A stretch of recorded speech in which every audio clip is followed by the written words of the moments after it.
દાહોદ જિલ્લાના દેવગઢ તાલુકાની તોયણી પ્રાથમિક શાળા ડામોર ફળિયા ખાતે નવીન શાળાના ઓરડાનું ખાતમુહૂર્ત કરાયું। આ તારીખ 18/7/2026 શનિવારના રોજ બપોરે 12 કલાક સુધીમાં સમગ્ર શિક્ષા અભિયાન અંતર્ગત આ નવીન શૈક્ષણિક સુવિધાનું ખાતમુહૂર્ત કરવામાં આવ્યું હતું। દાહોદના સાંસદ જસવંતસિંહ ભાભોરના હસ્તે ખાતમુહૂર્ત વિધિ સંપન્ન કરાઈ હતી। આ પ્રસંગે દેવગઢ વિધાનસભા ધારાસભ્ય બચુભાઈ ખાબડ ઉપસ્થિત રહ્યા હતા। કાર્યક્રમમાં સ્થાનિક આગેવાનો, શિક્ષણ વિભાગના અધિકારીઓ, ગ્રામ પંચાયતના પ્રતિનિધિત્વ, શિક્ષકો, વિદ્યાર્થીઓ અને ગ્રામજનો મોટી સંખ્યામાં જોડાયા હતા। નવીન શાળાના ઓરડાના નિર્માણથી ગ્રામ્ય વિસ્તારના વિદ્યાર્થીઓને વધુ સારી અને આધુનિક શૈક્ષણિક સુવિધાઓ ઉપલબ્ધ બનશે। વિદ્યાર્થીઓને અનુકૂળ વાતાવરણ, અભ્યાસ કરવાની તક મળશે તેમજ શિક્ષણની ગુણવત્તામાં વધારો થશે। પ્રતિનિધિત્વએ જણાવ્યું હતું કે સરકાર ગ્રામ્ય વિસ્તારોમાં શિક્ષણના વિકાસને પ્રાથમિકતા આપી અને આધુનિક સુવિધાઓથી સજ્જ શૈક્ષણિક માળખાનું નિર્માણ કરી રહી છે। આવા વિકાસલક્ષી કાર્યો દ્વારા ગ્રામ્ય વિસ્તારના બાળકોને શહેર જેવી શૈક્ષણિક સુવિધાઓ ઉપલબ્ધ કરાવવાનો પ્રયાસ કરવામાં આવી રહ્યો છે। કાર્યક્રમ દરમિયાન ઉપસ્થિત મહાનુભાવોએ ગુણવત્તાસભર શિક્ષણ, શાળા વિકાસ અને વિદ્યાર્થીઓના ઉજ્જવળ ભવિષ્ય માટે સૌને સહભાગિતા નોંધાવવા પર ભાર મૂક્યો હતો। ગ્રામજનોનો આ નવીન શાળાના ઓરડાના નિર્માણને આવકારવામાં આવ્યો હતો અને આ સુવિધાથી વિસ્તારના બાળકોને શિક્ષણને નવી દિશા મળશે તેવી આશા પણ વ્યક્ત કરી છે। દેવગઢ બારિયા મામલતદાર કચેરી ખાતે રેવન્યુ તલાટીઓની સમીક્ષા બેઠક યોજાઈ। આ તારીખ 18/7/2026 શનિવારના રોજ બપોરે 1 કલાક સુધીમાં મામલતદારના અધ્યક્ષસ્થાને યોજાયેલી આ બેઠકમાં તાલુકાના રેવન્યુ તલાટીઓ ઉપસ્થિત રહ્યા હતા। બેઠક દરમિયાન મહેસૂલ વિભાગની વિવિધ કામગીરીઓની વિસ્તૃત સમીક્ષા કરવામાં આવી હતી। સરકારી યોજનાઓના અસરકારક અમલીકરણ અને સમય મર્યાદામાં કામગીરી પૂર્ણ કરવા અંગે જરૂરી માર્ગદર્શન પણ આપવામાં આવ્યું હતું। જમીન સંબંધિત નોંધણી, મહેસૂલ રેકોર્ડ અને જાળવણી તેમજ પ્રજાલક્ષી સેવાઓ વધુ કાર્યક્ષમતા રીતે પૂરી પાડવા અંગે ચર્ચા કરાઈ હતી। તલાટીઓને પ્રજાના પ્રશ્નોની ઝડપી અને પારદર્શક નિકાલ લાવવા માટે સૂચનો આપવામાં આવ્યા હતા। સરકારની માર્ગદર્શિકા મુજબ તમામ કામગીરી નિયમિત અને ગુણવત્તાસભર રીતે પૂર્ણ થાય તે માટે જરૂરી સૂચનો આપવામાં આવ્યા હતા। બેઠકમાં વિવિધ વિભાગીય કામગીરીની પ્રગતિની સમીક્ષા કરવામાં આવી હતી અને આગામી કામગીરી અંગે આયોજન પણ કરવામાં આવ્યું હતું। અંતે ઉપસ્થિત તમામ રેવન્યુ તલાટીને જવાબદારીપૂર્વક અને નિષ્ઠાપૂર્વક કામગીરી કરવા માટે અપીલ કરવામાં આવી હતી। દાહોદ તાલુકાના ખરોદા ગામે વીજળી પડવાની દુઃખદ ઘટનામાં એક વ્યક્તિનું દુઃખદ નિદાન બાદ સહાય ચેક અર્પણ કરાઈ। આ તારીખ 18/7/2026 શનિવારના રોજ બપોરે 12:30 સુધીમાં દાહોદ ધારાસભ્ય કનૈયાલાલ કિશોરીના હસ્તે મૃતકના પરિવારને આર્થિક સહાયનો ચેક અર્પણ કરવામાં આવ્યો। ખરોદા ગામના રહેવાસી વરસિંગભાઈ દેવચંદભાઈ નીનામાનું વીજળી પડવાથી દુઃખદ અવસાન થયું હતું। આ ઘટના બાદ સરકારની સહાય યોજના અંતર્ગત તેમના પરિવારને ₹4 લાખ રૂપિયાની આર્થિક સહાય મંજૂર કરવામાં આવી હતી। કાર્યક્રમ દરમિયાન દાહોદના ધારાસભ્ય હસ્તે મૃતકના પરિવારને ₹4 લાખનો સહાય ચેક અર્પણ કરવામાં આવ્યો હતો। આ પ્રસંગે પરિવારજનોને સાંત્વના પાઠવી અને દુઃખની આ ઘડીમાં સરકાર તેમની સાથે ઊભું હોવાનું જણાવ્યું હતું। કુદરતી આફતોમાં અસરગ્રસ્ત પરિવારને સરકાર દ્વારા નિયમ મુજબ સમયસર સારવાર અને સહાય પહોંચાડવાની કામગીરી કરવામાં આવી હોવાનું ધારાસભ્ય દ્વારા જણાવવામાં આવ્યું હતું। કાર્યક્રમ દરમિયાન સ્થાનિક આગેવાન, ગ્રામ પંચાયતના પ્રતિનિધિત્વ, અધિકારીઓ અને ગ્રામજનો ઉપસ્થિત રહ્યા હતા। દાહોદ જિલ્લાના સુખસર તાલુકાના જવેસી ગામે ચાંદીપુરા વાયરસના નિયંત્રણ માટે આરોગ્ય વિભાગ દ્વારા વિશેષ કામગીરી હાથ ધરાઈ। આ તારીખ 18/7/2026 શનિવારના રોજ સવારે 11:30 સુધીમાં પીએચસી મારગાળા અંતર્ગત સબસેન્ટર જવેસીની ટીમ દ્વારા ગામમાં ડસ્ટિંગ અભિયાન ચલાવવામાં આવ્યું। ચાંદીપુરા વાયરસના સંક્રમણને રોકવા માટે ગામના કાચા અને ઈંટના મકાનોમાં નિયમ મુજબ ડસ્ટિંગ કામગીરી કરવામાં આવી। વાયરસ ફેલાતા જીવજંતુઓનું નિયંત્રણ કરી ગામજનોના આરોગ્યનું રક્ષણ થાય તેવા હેતુથી આ સમગ્ર કામગીરી હાથ ધરાઈ હતી। આ કામગીરી દરમિયાન MPHW રાકેશ પારગી અને FHW KH પટેલ સક્રિય રીતે કામગીરી બજાવી હતી। આરોગ્ય ટીમ દ્વારા ગ્રામજનોને સ્વચ્છતા જાળવવા, ઘરની આસપાસ ગંદકી ન અને પાણીનો ભરાવો ન થાય તે માટેનું માર્ગદર્શન આપવામાં આવ્યું હતું। તાવ, માથાનો દુખાવો અથવા અન્ય શંકાસ્પદ લક્ષણ જણાય તો વિલંબ કર્યા વિના નજીકના આરોગ્ય કેન્દ્રનો સંપર્ક કરી અને ગામજનોને અપીલ કરવામાં આવી હતી। આરોગ્ય વિભાગ દ્વારા ચાંદીપુરા વાયરસ અંગે લોકોને જાગૃત કરી રોગચાળા ફેલાતા અટકાવવા માટે સતત સર્વેલન્સ અને નિયંત્રણની કામગીરી હાથ ધરવામાં આવી રહી છે। આ અભિયાનનો મુખ્ય હેતુ ગામને ચાંદીપુરા વાયરસથી સુરક્ષિત રાખી અને ગામમાં સ્વસ્થ અને સુરક્ષિત વાતાવરણ જાળવી રાખવાનો હતો। દાહોદ જિલ્લાના ઝાલોદ તાલુકાના મુનખોસલા માધ્યમિક શાળામાં ટીડી રસીકરણ અભિયાન યોજાયું। આ તારીખ 18/7/2026 શનિવારના રોજ બપોર 2 કલાક સુધીમાં ધોરણ 10માં અભ્યાસ કરતા 344 કિશોર કિશોરીઓને ટીડી રસીકરણ આપવામાં આવ્યું। મુખ્ય જિલ્લા આરોગ્ય અધિકારી ડૉક્ટર ઉદય ટીલાવત તથા તાલુકા આરોગ્ય અધિકારી ડૉક્ટર તુષાર બાબરના માર્ગદર્શન હેઠળ રસીકરણ અભિયાન યોજાયું હતું। RBSK ટીમ દાવડિયા અને PHC દાવડિયાના આરોગ્ય સ્ટાફના સહયોગથી સમગ્ર રસીકરણ કામગીરી સફળતાપૂર્વક પૂર્ણ કરવામાં આવી હતી। મુનખોસલા માધ્યમિક શાળા ધોરણ 10માં અભ્યાસ કરતા કુલ 344 જેટલા કિશોર કિશોરીઓને ધનુર જેવી ગંભીર બીમારીઓ સામે રક્ષણ આપતી ટીડી રસીકરણ કરવામાં આવ્યું હતું। રસીકરણ પહેલાં વિદ્યાર્થીઓને રસીના મહત્વ અને લાભો અંગે પણ જરૂરી માર્ગદર્શન આપવામાં આવ્યું હતું। આ અભિયાન દરમિયાન શાળાના આચાર્ય અને શિક્ષકગણે આરોગ્ય વિભાગની ટીમને સંપૂર્ણ સહયોગ આપ્યો હતો, જેના કારણે સમગ્ર કામગીરી સુચારુ રીતે પૂર્ણ થઈ હતી.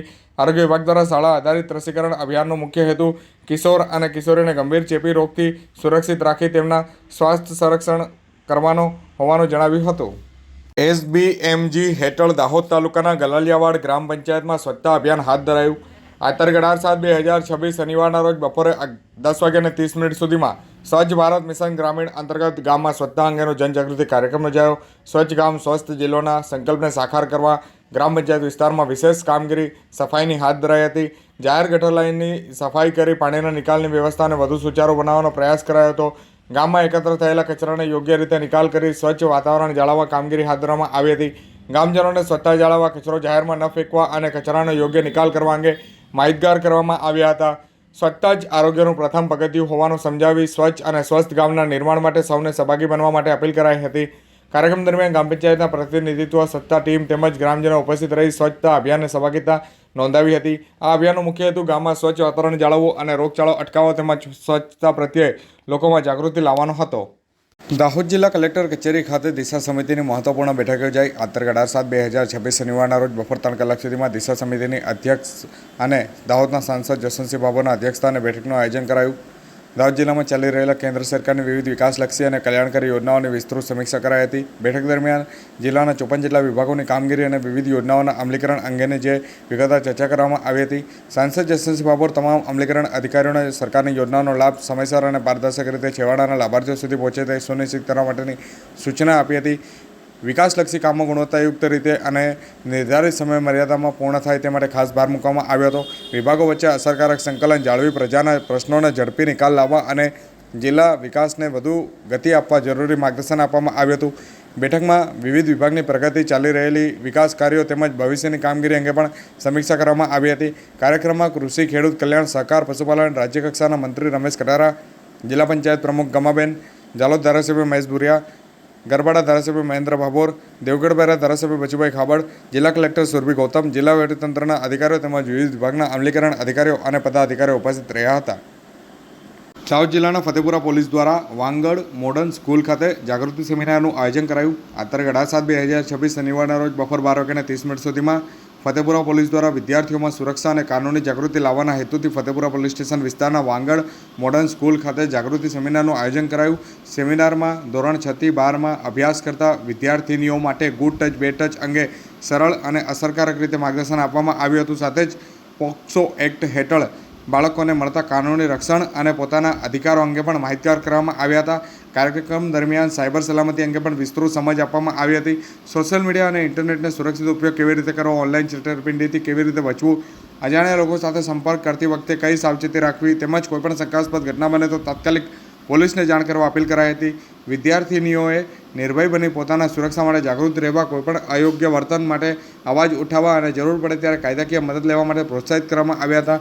સેમિનાર દરમિયાન વિદ્યાર્થીઓ ઉત્સાહપૂર્વક ભાગ લઈ અને વિવિધ જે પ્રશ્નો પૂછ્યા હતા અને જેના સંતોષકારક જવાબ આપવામાં આવ્યા હતા. કાર્યક્રમનો મુખ્ય હેતુ બાળાઓમાં આત્મવિશ્વાસ વધારવાનો અને કાનૂની જાગૃતિ લાવવાનો અને સુરક્ષિત સમાજના નિર્માણ માટે જરૂરી માર્ગદર્શન પહોંચાડવાનો રહ્યો હતો.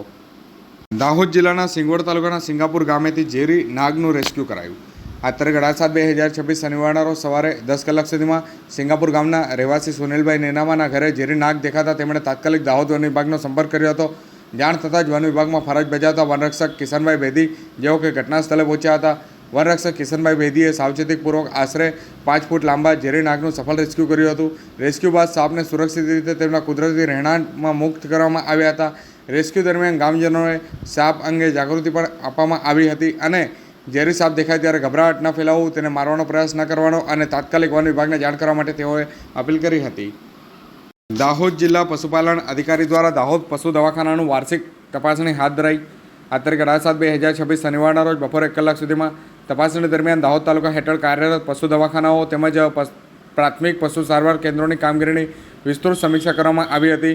વિવિધ યોજનાઓના અમલીકરણ, દૈનિક કામગીરી અને વહીવટી વ્યવસ્થાનું નિરીક્ષણ કરવામાં આવ્યું હતું. આ ઉપરાંત પશુ દવાખાનામાં જાળવવામાં આવતા તમામ રજિસ્ટરો, યોજનાકીય રેકર્ડ, સારવાર સંબંધિત નોંધપોથી તથા અન્ય જરૂરી દસ્તાવેજોની ચકાસણી કરાઈ હતી. નોંધણીઓનું નિયમ મુજબ અને સમયસર કરવામાં આવી રહ્યું છે કે નહીં તે પણ સમીક્ષા કરવામાં આવી હતી. તપાસણી દરમિયાન કામગીરીને વધુ સુદૃઢ અને પારદર્શક બનાવવા માટે સંબંધિત અધિકારીઓ અને કર્મચારીઓને જરૂરી માર્ગદર્શન આપવામાં આવ્યું હતું. સાથે જ પશુપાલકોને સમયસર અને ગુણવત્તાસભર પશુ આરોગ્ય સેવાઓ ઉપલબ્ધ થાય તે માટે જરૂરી સૂચનો પણ આપવામાં આવ્યા હતા. દાહોદ જિલ્લામાં ગ્લુ ટેપના ઉત્પાદન અને વેચાણ સામે ગુજરાત હાઈકોર્ટના આદેશના અમલ માટે ચકાસણી અભિયાન હાથ ધરાયું. તારીખ 18/7/2026 શનિવારના રોજ 4 કલાક સુધીમાં આપેલ માહિતી અનુસાર ગુજરાત હાઈકોર્ટ દ્વારા ઉંદર પકડવાના ગ્લુ ટેપના ઉત્પાદન અને વેચાણ પર પ્રતિબંધના આદેશ અનુસંધાને દાહોદ જિલ્લાના વિવિધ તાલુકામાં પશુ ચિકિત્સા વિભાગ દ્વારા વિશેષ તપાસ કામગીરી હાથ ધરવામાં આવી હતી. આ અભિયાન અંતર્ગત પશુ ચિકિત્સા અધિકારીઓની ટીમે વિવિધ મેડિકલ સ્ટોર અને સંબંધિત દુકાનોની મુલાકાત લઈ ગ્લુ ટેપનું ઉત્પાદન અથવા તો વેચાણ કરવામાં આવી રહ્યું છે કે નહીં તેની ચકાસણી કરવામાં આવી હતી. ચકાસણી દરમિયાન હાઈકોર્ટના આદેશનું પાલન થાય તેની ખાતરી કરતા વેપારીઓને જરૂરી માર્ગદર્શન આપવામાં આવ્યું હતું. સાથે જ પ્રતિબંધિત સામગ્રીને વેચાણ ન કરવા અને નિયમોનું પાલન કરવા સૂચનો આપવામાં આવ્યા હતા.